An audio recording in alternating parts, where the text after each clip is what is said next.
देख कौन से कर जदि वृत्तर परिधि परिधि देते तार क्षेत्रफल के फास्ट आग वृत्तर क्षेत्रफल सूत्र मन रखा पड़ो सूत्र क्षेत्रफल सूत्र होती पाए आर स्क्वेयर पाए स्क्वेयर वृत्तर क्षेत्रफल पाए तो आम जानते 22/7 जेकोसी मूल्य देते इनपुट करदे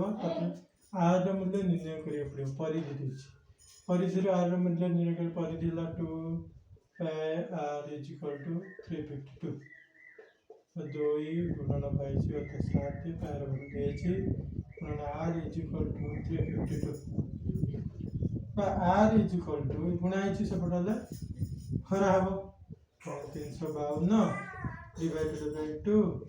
गुणन ये हरा हम उल्टी की गुणा 7 22 काटिद कौन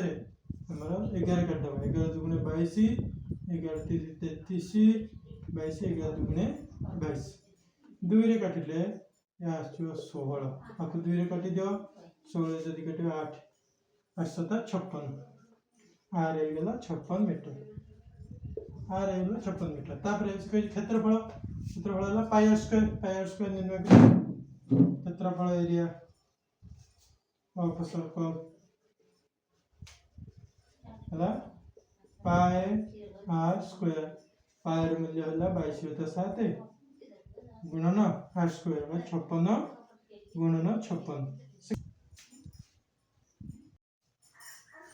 पाई आर स्क्वायर गुणन 7 8 56 नमक दे 22 8 56 9856 9856 गुण दब ऑटोमेटिक ओके।